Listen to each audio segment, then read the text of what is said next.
தரணி வாழ் தமிழர்களின் இதய ஒலி தமிழன் 24.com. ஜோசப் விஜயனும் நான் முதலமைச்சராக பதவியேற்கிறார் விஜய். யாழ் போதனாவில் 60% அதிகமான மருந்துகள் தீயிலெரிந்து நாசம். நாட்டில் உச்சத்தை தொட்ட மின்சார கட்டணம், வெளியான அறிவிப்பு. சிறுமி பாலியல் துஷ்பிரயோகம், கம்பி எண்ணும் தேரர். கட்டுநாயக்கவில் அதிரடியாக கைது செய்யப்பட்ட நபர். கபில சந்திரசேனவின் மர்ம மரணம், மஹிந்தவிற்கு சென்ற அழைப்பானை.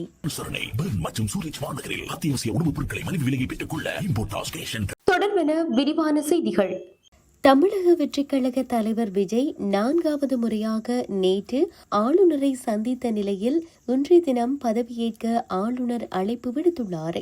தமிழக வெற்றிக் கழகத்திற்கு காங்கிரஸ் 2 இடதுசாரிகள் விடுதலை சிறுத்தைகள் கட்சி IUML ஆதரவு அளித்துள்ளதால் ஆட்சி அமைப்பதற்கான 118 இடங்களை தாண்டி 120 இடங்கள் கிடைத்துள்ளன. இதனைத் தொடர்ந்து நேற்றிரவு 4வது முறையாக ஆளுநர் அல்லேகரை சந்தித்து ஆதரவு கடிதங்களை வழங்கி ஆட்சி அமைக்க அழைப்பு விடுக்க கோரி அழைப்பு விடுத்தார். இந்நிலையில் இன்று மாலை 3 மணிக்கு பதவியேற்க விஜய் நேரம் கேட்டார். இடதுசாரி தலைவர்கள், தமிழக வெற்றிக் கழக தலைவர்கள் ஆளுநர் அல்லேகரிடம் சுமார் 1 மணி நேரம் தீவிர ஆலோசனை நடத்தினர். அதனைத் தொடர்ந்து நாளை காலை 10 மணிக்கு பதவியேற்று வைக்க ஆளுநர் சம்மதம் தெரிவித்துள்ளார். முதலமைச்சராக நியமனம் செய்த ஆணையை விஜயிடம் ஆளுநர் அல்லேகர் வழங்கினார். இன்று மாலை நேரு உள்விளையாட்டு அரங்கத்தில் பதவியேற்பு விழா நடைபெறுகிறது. இதற்காக நேரு உள்விளையாட்டு அரங்கம் தயாராகி வருவதாக தெரிவிக்கப்பட்டுள்ளது. நடப்பாண்டில் 2ஆம் காலாண்டிற்கான விசேட மின்சார கட்டண திருத்தம் நேற்று உத்தியோகபூர்வமாக அறிவிக்கப்பட்டுள்ளது. எரிபொருள் விலை அதிகரிப்பால் மின் உற்பத்திக்கான செலவு உயர்ந்துள்ளமையை அடிப்படையாக கொண்டு நேஷனல் சிஸ்டம் ஆபரேட்டர் நிறுவனம் சமர்ப்பித்த திருத்தப்பட்ட மதிப்பீடுகளுக்கு பொது பயன்பாடுகள் ஆணைக்குழு அனுமதி வழங்கியுள்ளது. இது தொடர்பாக கொழும்பில் நேற்று நடைபெற்ற ஊடகவியலாளர் சந்திப்பில் இலங்கை பொது பயன்பாடுகள் ஆணைக்குழுவின் தலைவர் KPL சந்திரலால் கருத்து தெரிவித்துள்ளார். இது தொடர்பில் மேலும் தெரிவித்த அவர், குறைந்த மின்சாரத்தை பயன்படுத்தும் நுகர்வோருக்கு பாதிப்பு ஏற்படாத வகையில் இந்த திருத்தம் அமைந்துள்ளதாக குறிப்பிட்டுள்ளார். இதன் அடிப்படையில் 180 அலகுகளுக்கு குறைவாக மின்சாரத்தை பயன்படுத்தும் சாதாரண நுகர்வோருக்கு எவ்வித கட்டண அதிகரிப்பும் ஏற்படாது என தெரிவிக்கப்பட்டுள்ளது.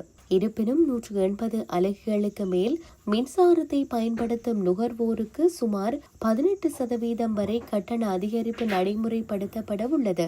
புதிய மதிப்பீடுகளின் அடிப்படையில் 180 முதல் 210 அலகுகள் வரை பயன்படுத்துவோருக்கு 1760 ரூபாவும் மற்றும் 210 முதல் 240 அலகுகள் வரை பயன்படுத்துவோருக்கு 2210 ரூபாவும் மேலதிக கட்டணமாக அறவிடப்பட உள்ளது.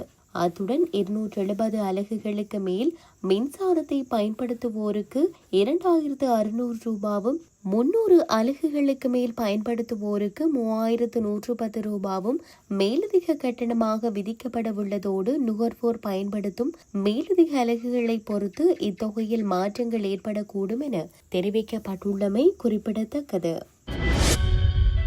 யாழ்ப்பாணம் போதனா வைத்தியசாலையின் மருந்து களஞ்சியத்தில் ஏற்பட்ட தீ விபத்தினால் களஞ்சிய சாலையில் இருந்த 60% அதிகமான மருந்துகள் தீயிலிருந்து நாசமாகியுள்ளதாக போதனா வைத்தியசாலையின் முன்னாள் பிரதிபலிப்பாளரும் நாடாளுமன்ற உறுப்பினருமான ஸ்ரீ பவானந்தராசா தெரிவித்துள்ளார்.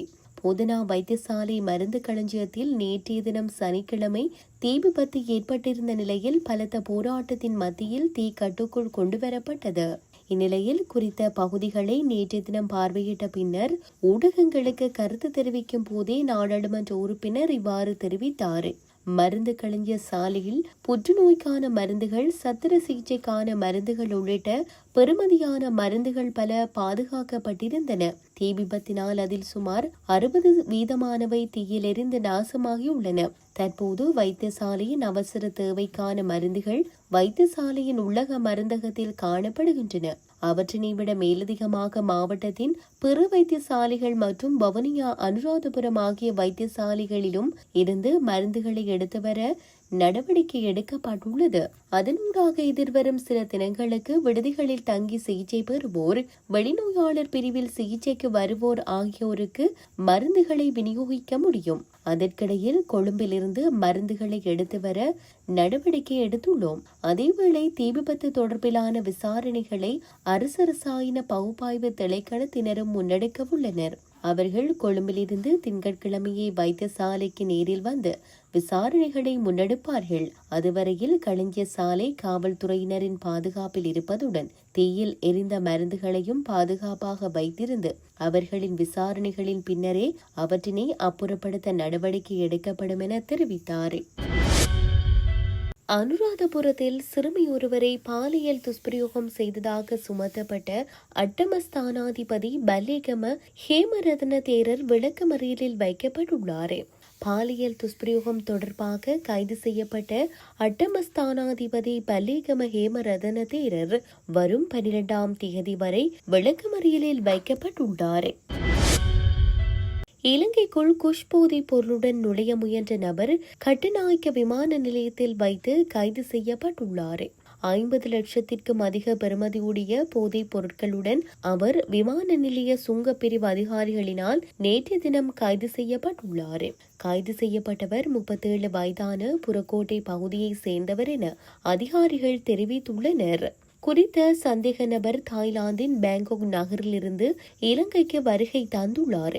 சந்தேக நபரும் கைப்பற்றப்பட்ட போதைப் பொருளும் மேலதிக விசாரணைக்காக கட்டுநாயக்கவில் உள்ள விமான நிலைய காவல்துறை போதைப்பொருள் தடுப்பு பிரிவிடம் ஒப்படைக்கப்பட்டுள்ளன. ஏர்பஸ் ஒப்பந்தம் தொடர்பாக லஞ்சம் அல்லது ஊழல் குற்றச்சாட்டுகளை விசாரிக்கும் ஆணைக்குழுவின் முன்னிலையாகி வாக்குமூலம் அளிக்குமாறு முன்னாள் ஜனாதிபதி மஹிந்த ராஜபக்ஷவிற்கு அழைப்பாணை விடுக்கப்பட்டுள்ளது. அதன்படி 12ஆம் தேதி லஞ்ச ஆணைக்குழுவின் முன்னிலையாகுமாறு முன்னாள் ஜனாதிபதிக்கு கடிதம் மூலம் தெரிவிக்கப்பட்டுள்ளது. இந்த கடிதம் நேற்று தங்காலையில் உள்ள ஹால்டன் மாளிகையில் ஒப்படைக்கப்பட்டது. கடந்த வாரம் முன்னாள் ஜனாதிபதி மஹிந்த ராஜபக்ஷவிற்கு லஞ்ச ஆணைக்குழுவினால் அழைப்பாணை விடுக்கப்பட்டதாக ஊடகங்கள் செய்தி வெளியிட்டுள்ள போதிலும் எந்த கடிதமும் ஒப்படைக்கப்படவில்லை. கபில சந்திரசேனவின் மர்மமான மரணத்திற்கு 24 மணி நேரத்திற்கும் குறைவான நேரத்தில் இந்த கடிதம் கையளிக்கப்பட்டுள்ளது. 2013ஆம் ஆண்டில் ஸ்ரீலங்கன் ஏர்லைன்ஸ் 6 ஏர்பஸ் A330 ரக விமானங்களையும் 8 A350 ரக விமானங்களையும் வாங்கிய போது அப்போதைய ஸ்ரீலங்கன் ஏர்லைன்ஸ் தலைமை நிர்வாக அதிகாரி கபில சந்திரசேனவும் அவரது மனைவி நியோமாலி விஜயநாயக்கவும் $2 மில்லியன் அமெரிக்க லஞ்சம் பெற்றதாக குற்றம் சாட்டப்பட்டனர். விசாரணையின் போது இந்த பரிவர்த்தனையில் தான் பெற்ற $2 மில்லியன் அமெரிக்க 20 மில்லியன் ரூபாயை அப்போதைய சிவில் விமான போக்குவரத்து அமைச்சர் பிரியங்கர ஜெயரத்னவிற்கும் 60 மில்லியன் ரூபாவை அப்போதைய ஜனாதிபதி மஹிந்த ராஜபக்ஷவிற்கும் கொடுத்ததாக கபில சந்திரசேன தெரிவித்ததாக லஞ்ச ஆணைக்குழுவின் அதிகாரிகள் நீதிமன்றத்தில் தெரிவித்தனர்.